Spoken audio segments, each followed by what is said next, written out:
August, and today Sam and I have a special guest. We have Amy from Aligned Soul. We are super excited to have her on and talk all about the things about being a sexual two, a little bit refresher on instincts and how instinct can show up with your type. And I'm just waiting for Sam and Amy to join, and then I will let them in and we'll get first. Hopefully we have no technological issues because every once in a while they do happen. Oh, there she is. I see Sam. Hi, Sam. Happy Friday. Hey, Lyndsey, happy Sexy Friday to you. I can't believe it's already August. This month is flying by. Hopefully Amy doesn't have any difficulty joining us. She should be here any moment, I would think, and we'll let her in. But we're excited to have a special guest. It's been a while since we've had a guest. I think the last time we had guests was when we did our Enneagram and Type series, was it not? Yes, I'm taking my glasses off because that's a shiny reflection in them. We did our 9 type series that we had 9 guests, and we did that all in a row. But so we had quite a lot of guests, but we haven't, I don't think, since then. So we're excited to have a guest back on, and we are talking about instincts. It's a refresher on instincts and sexuality today, basically focused on the way that type and instinct interact together to create our sexual pattern. So let's see if Amy is on yet. She's not on yet, so I wonder if maybe we would introduce ourselves and start a little bit of the instinct refresher before she gets here. That sounds great. We can just start by introducing ourselves, and then when Amy gets on here, we'll introduce her as well. My name is Lyndsey Fraser. I am a licensed marriage and family therapist, a certified sex therapist, and an IA accredited professional. I have a private practice in South Minneapolis where I specialize in relationships and sexuality. And I realize that this fall is going into my 15th year of practice, which is pretty wild. I cannot believe I've been a practicing therapist for 15 years now. And I am an Enneagram 9 who is social dominant. So we're going to have 2 sexual instinct dominants and your lonely social dominant here as well today. But how about you go ahead and introduce yourself as we're waiting for Amy to come on?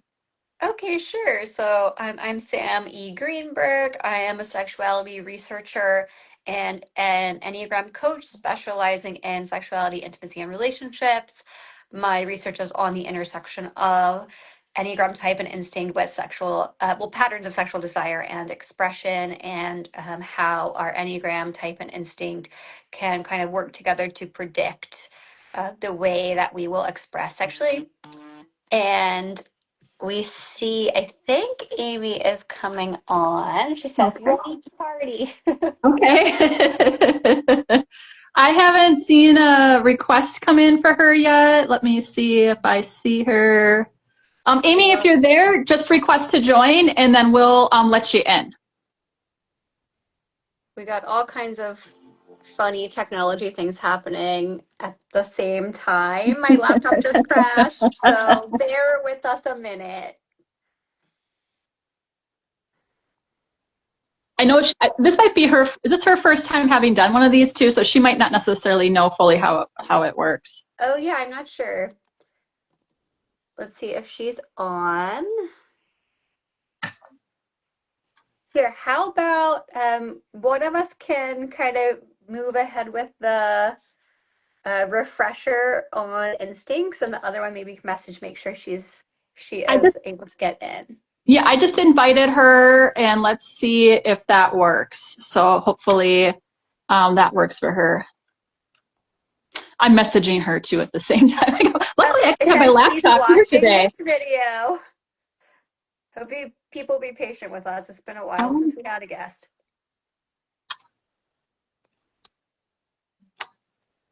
Amy, you can also do the request to join. Okay, looks like a request to join is here. I'm accepting that right now. She says, I'm here. I see her and I keep clicking accept. View, go live. There we go.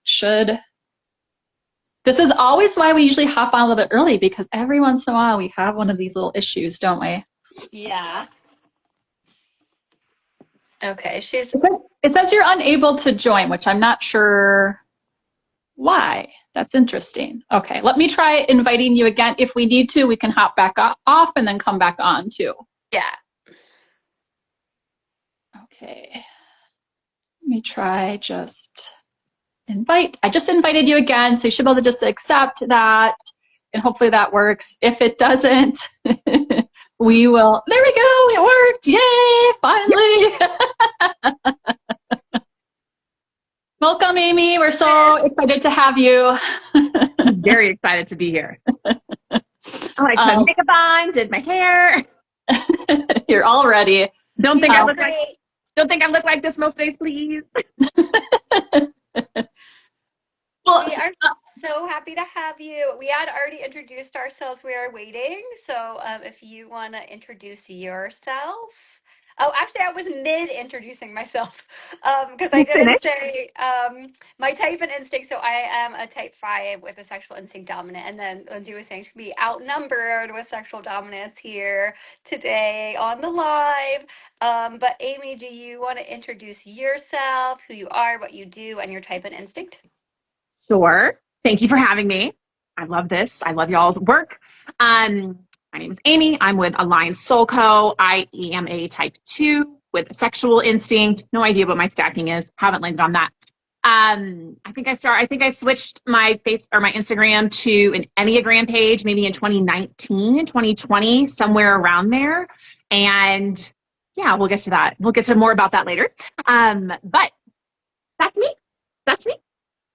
So what we want to do today, while we're having you on, is it's a guest episode, obviously, with an Enneagram 2, sexual 2, because we have covered instincts a lot. If you know Lyndsey and my work, which I know you do, Amy, we talk a lot about the way that instincts shape how we show up in sexuality and intimacy, and that's a huge influence. We often say more than type or a little bit more primally than type. So we have lots of other episodes on instincts, which we can put in the comments when we post this. But we want a refresher on instincts because we are going to go into the fall talking a lot about the repressed instinct and how that impacts sexuality. Okay. And it's really important for people to understand how the dominant instinct affects sexuality before they understand how the repressed instinct affects sexuality. And we haven't had any guests on talking about instincts. We're super excited to have you on, Amy, basically just talking about your experience, what it's like to be a sexual 2. So, Lyndsey, do we want to do like a 20-second refresher for people on how instinct impacts sexuality? We can dive into interviewing Amy. That sounds great. Why don't you start that off, Sam? Okay, so just if you're new here or you haven't caught our episodes on instincts and sexuality yet, hopefully you already know that there's three instincts that can be dominant in each person: the self-preservation instinct, the social instinct, and the sexual instinct. I'm not going to explain what those all are because we don't have time, but there's lots of resources on that. But the way that those show up in sexuality is that the self-preservation dominant person is going to be more meet the needs of the body, the home, the finances, those types of things before they want to move into sexual desire, or they may feel sexual desire, but they're not necessarily going to actualize the sexual desire if they don't feel like their world is in order, their needs are met. So these are the people who are like, yes, I might have high desire, but if I'm hungry, thirsty, cold, need a shower, sick, I'm just not going to be necessarily moving into sexual behavior. That's our self-preservation people. Our social people, these are the tribal cohesion people. So these are the people who see sexuality as a way to support the bonds of the tribe, and the modern day tribe being like the nuclear family. So these are people who are happy with, okay, I'm happy to have sex even if I'm not like really in the mood, because I know it'll lift the mood of my partner, it'll increase our bond, it'll make everything run more smoothly, it'll make our bond stronger. So these are people who sexuality is really about attunement to the bond and the connection of their primary relationship and their tribe. And then finally, sexual instinct, which we'll be talking about mostly today because of our guest, is going to be more of the classic reproduction instinct kind of throughout evolutionary history. So these are people who are like, you know what, passion and chemistry are kind of more primary for me than some of these needs of the body. So, and a little bit opposed to the self-preservation instinct, Amy and myself, might say, you know what, I have a cold and I'm tired, but I don't care because I'm following the juice of the moment. I'm following the passion of the moment. And that's what's most important to me. So there are actually three quite different orientations to the sexual experience. What would you add, Lyndsey? I don't think I would add anything. I think you got it there pretty well. I went off on a roll. Sorry, I should probably stop. I feel like you've said it before. Yes. So let's get into talking to Amy, though, because that's what we're really here to do. Why don't you start that off with some questions for Amy, Lyndsey? Yeah, I'm just really curious about how you learned about the Enneagram. I don't even know how I came across your page, but I feel like I've been following your page for a long time. And I'm just kind of curious how you got introduced to the Enneagram and what was it about the Enneagram that you really enjoy? So I know you enjoy it quite a bit. I've never talked about this before, I don't think. The ending part of this. So I was looking for something. I'd started looking into human design and naively thought that's too much information for me to learn. And a friend of mine came to me and she said, I took this test. I'm an 8. You take this test. Tell me what you are. And I was like, and as we do with 8s, I just did what she said. And it came up that I was a 2 and I was livid. I was offended. A couple of things I was like, these are supposed to be secrets. Like no one's supposed to know these things. And also, how do you know things about me that I didn't even recognize were true about myself? And when I started getting into the Enneagram, I thought, this is what I haven't shared before, I thought I would really love to intersect it with sex or sexuality. So I got on Instagram, as one does, and I came across Sam's account and was like, oh, this exists, but in a very scientific kind of way, right? Like in a very scientific kind of way, backed by research. I'm going to leave that for her. She knows what she's doing. And maybe I'll get to like collab with her one day and work with her one day. So Sam is the very first account I ever found with the Enneagram, like way back in the day, and have just been a huge fan of it since and following it. And I still love the conversation of sex and the Enneagram. Lyndsey came on my podcast before. I want to have the two of you on my podcast, which Lyndsey and I've spoken about. And so, yeah, I came across it and Sam was the first one I ever landed on. So I've always loved that. And I don't think I've ever shared that. Yeah. That's so cool. And here we are collabing. Yeah. I was like, well, I'm going to save that and tell them I'm there. What's one significant thing you learned from knowing you were a sexual 2, or how did you learn that you were a sexual 2? Probably through Sam. I mean, right, like probably through a lot of the instinct work, but it really landed with me. I went back and forth between sexual and social until I saw the part about seduction. And I was like, yeah, and the intensity. Like, the social is very true for me as well. Like there's a big piece of that within me, but nothing is more true about me than the intensity that comes with having the sexual instinct. Like that just resonated with me. There was no denying that for me at all. And what was like one of your big aha, like when you realized that you were a sexual 2, like something you learned about, well, seduction you said was one thing, which can be really hard for 2s in general to, like you said, people don't want to want to know. They don't want other people to know that they're seductive, right? And so sometimes right. If you call out that seductive component or piece, that can be really hard too to like hear or to recognize. And so I'm really curious about like one of your aha moments that you learned, just recognizing that you were a sexual 2. Yeah, it's the way, I think what hit me first, because with seduction, it's not, the sexual seduction. For me, what landed was the seduction of winning people over. Like the way I can just pull people in, Sam's like, I know. I have to watch that. I have to watch that because it's probably a little bit less for me now since I've been doing this work for so long. But at one point in my life, or for a long time in my life, it was like life-giving to just get people to like me. And it took a long time to realize, well, do I want them to? Is this someone, how do I feel about them? Is this someone that I should want in my life instead of just getting people, instead of winning people over. So the seduction piece really hit there, as well as the intensity and the depth in which I can go very quickly with people. I have to watch that as well. We can get way down into the depths, and then I'm like, do I want to be down here with this person? I hadn't even considered it because I just go there so quickly. So the intensity, the depth, I've got to like reel that in and check in with myself. And I've gotten a lot better about that over the years, thanks to Enneagram work. Yes, that's so interesting when I hear you say that, because one of my other really good friends is also a sexual too. And she said, I'm going to find the person that I want to like me. It can be a sexual partner or a friend, but she's like, once I've like kind of like put my eye on somebody, she's like, I will do everything to get them to like me. And she's like, and I'm pretty good at it, which is really hard for me to say. I know. I don't let myself do that anymore. And it feels unnatural when I don't do it, but I still feel that desire and pull to, but I've just released the need to be liked by everyone. I don't want everyone to like me. I don't like most people. I've really released a lot of that. That's so interesting. Like, that's a huge growth point when twos recognize or realize that. And I just love like hearing you say that, right? That piece of like, I don't have to get people to like me. Like I get to decide who I want. Yeah. Feel free not to. It doesn't bother me at all. Like, go ahead and don't like me. It's fine. It saves me the time and the energy if you don't, there's nothing I need to give you if you don't. So it's a nice place to be from how I used to operate around that. How do you see yourself different from the other twos, like the self-preservation twos and the social twos? Or maybe you don't see yourself much different from them. I'm not a traditional helper.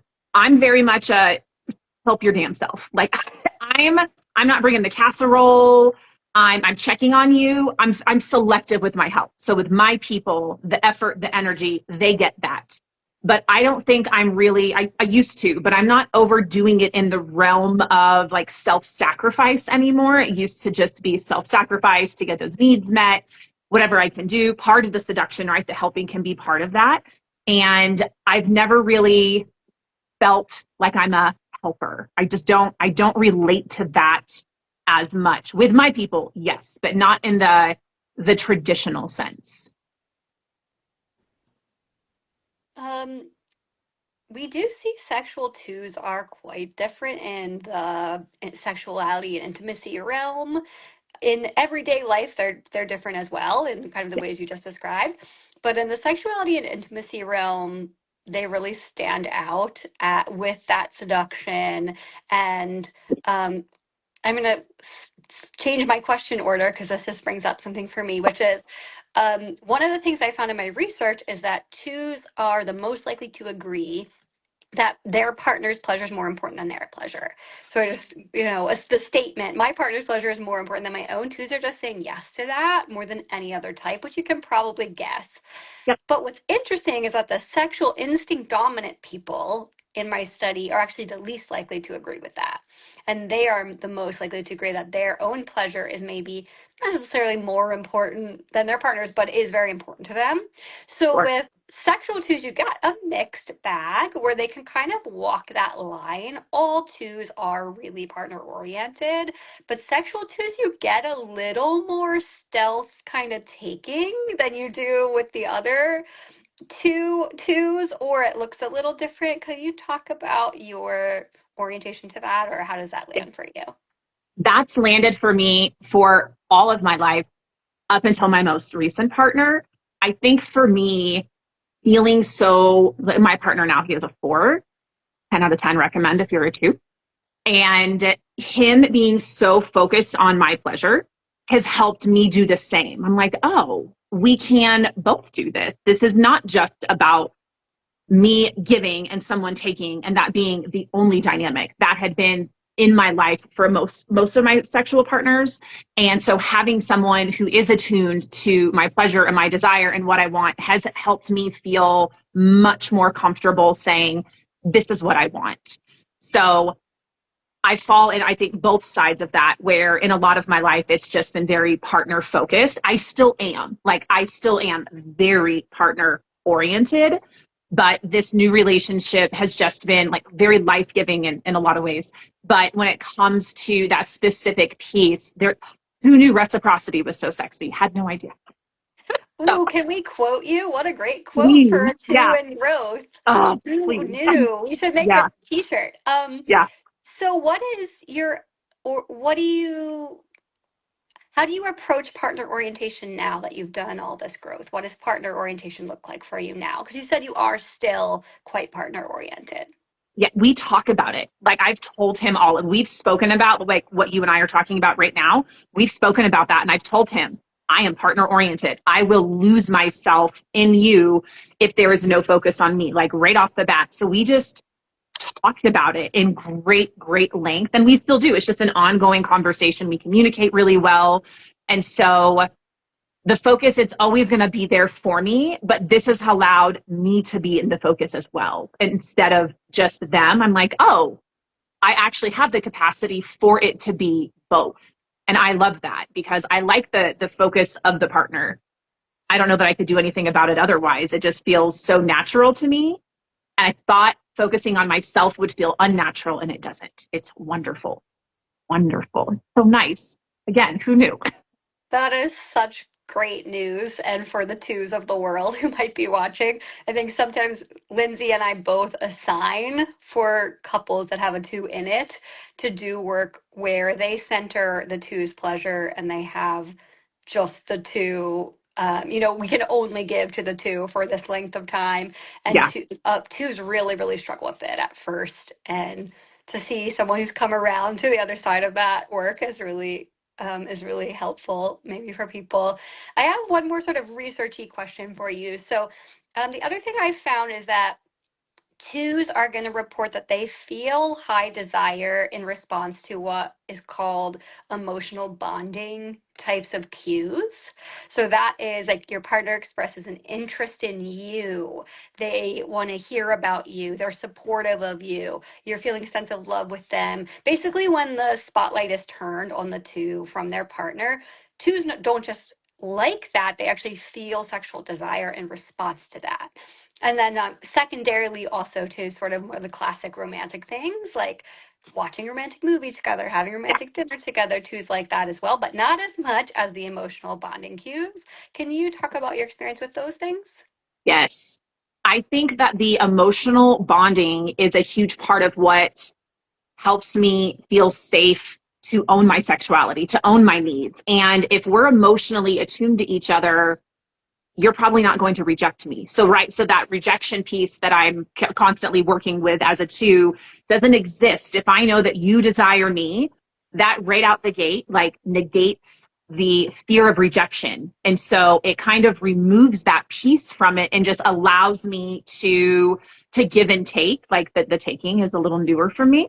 Still working on that. But I have realized with Hunter, with my partner, that having that emotional bond, and I've never had an emotional bond with a partner before like him. He is the first heart type I've ever dated. I'm like, where have you been?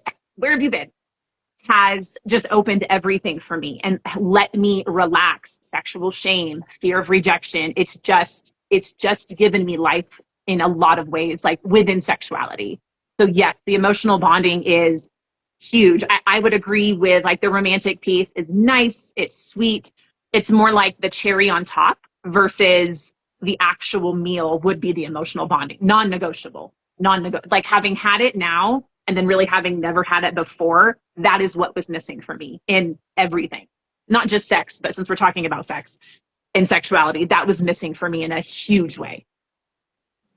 That is so insightful that it's about, calming the fear of rejection. When you feel like your partner's investing in you and interested in you, and then you feel desired, and then that relaxes the rejection fears. Lyndsey, I feel like I've been talking so much. Do you want to take over with a question? Well, the interesting thing is we're actually almost kind of already at the end. This is going so I talk a quickly. lot, sorry. No, it's great when it's going that quickly. But I mean, one of the things that I wanted to ask, you've been such a supporter of our work, and I am really curious, like, what resonates with the work that Sam and I have been doing, or what kind of drew you to the work. I know you had mentioned before that, when you and I had met, that sexuality has always been something you've been really interested in. But also, I'm kind of curious about like what it is about her and I that you really were drew. drawn to. Can't even talk today. Drawn to. I love the work. I mean, you have a therapist. Who doesn't love a therapist? Like a sex therapist, which is what I wanted to be. Like that's the first thing I ever wanted to be, which was not received well in the state of Oklahoma when I told my parents that when I was younger, shot down quickly, and then just never pursued it myself. That's on me. So I love that. I trust and know that what the two of you are sharing is true, right? I know it comes from research. I know it comes from being a therapist. I know it comes from the intersection of all of this education and knowledge. And you're not just pulling things off the internet. You guys are, Lyndsey has the real lived experience of therapy as a therapist. And then Sam has the research to back it up. And I'm like, we can just trust everything these two are saying. And I love that. And I have always just loved the conversation around sex and sexuality. Lyndsey had shared with me, she was like, you could still do like sex education, which I hadn't considered. So I will be looking into that. I just think the work you do is so important. Sex is, what could be more connective than that? Like very sexual too of me to say that, right? What could be more connective in partnership with someone? And if this is something people are able to work on as a couple or as partners, whatever language they want to use, I just feel like you're only ever going to benefit from that. So I just think that what the two of you are doing and your work you're putting into the world is so impactful. And I'm just a big, big, big fan. But you guys do talk about the seduction piece a lot with sexual twos, and that always lands with me, always. I don't want it to, but it does. Can we make a clip of you saying all those nice things about us? Because we are working on promo and we're not very good at it. We just be like, just listen to Amy. Awful at promotion. Lyndsey and I were like, can people just on their own know where to find us and to get the things? I don't want to tell anyone about anything. So stressful. Well, I'm wondering just if we have time for one more question, Sure. because you brought up the thing about you don't want to have that seduction piece resonating with you. We were just wondering, like, when you had listened to us talking about the sexual two in our past episodes or in our work, like, what was the difficult parts to hear? And would you say it's the seduction piece, or is there another piece that was difficult to hear? It's the seduction piece for me, because when I hear seduction, I hear manipulation, right? There's a strategy involved. I'm intentionally pulling someone in, like kind of through a side door instead of getting a need met. To me, it just feels like manipulation, right? And I don't like that. It's something that I work very hard to try to not be as present in my life. If I could erase it all, that'd be great. So when I hear seduction, that's why. To me, it falls for myself under the umbrella of manipulation. And I'm like, damn it, that's still true. So that's always what it is for me. But when things don't feel good with the Enneagram, that's just where my attention needs to go. It's not something that I'm like, oh, we're not going to look at that. It's no, that's the thing I need to look at. So when you guys do talk about that, it really just gives me more opportunity to look in the mirror and kind of own my shit. So I appreciate that. It's like interesting when I hear you talk about the manipulation piece, because the reality is every single Enneagram type or every single person is manipulative. And it's conscious versus unconscious manipulation, Sure. Right? Most of us do it from an unconscious place, but really it's how we learn how to get our needs met. Yeah. And I wish that we could take the language out of it being like, it's, of course we don't want to do that. We don't want to manipulate people into getting our needs met. We want to be able to be direct and have presence and be assertive and all of those types of things. But the reality is that we all do it. Not just twos. Yeah, thanks for that. I even have little practices for myself when it comes to like gift giving. Before I give anyone a gift, I check in. I'm like, am I looking for something in return? Am I trying to get something from this? If they never thanked me, would I still do it? Shy of like politeness. And if any of those are, if it's not coming from an altruistic place, then I don't give the thing. So I have like check-ins with myself to kind of be more conscious about, am I being manipulative unconsciously? Because to your point, it can just be so in there. And then if the answer is yes, I am being manipulative and trying to get a need met, how do I then go get that need met directly outside of giving? So I do like to check in with myself often. We had someone comment, can we call it strategizing versus manipulation? No. No, we can't. Sorry. We can't soften it. Sorry. You got to call it like it is. We have to own it.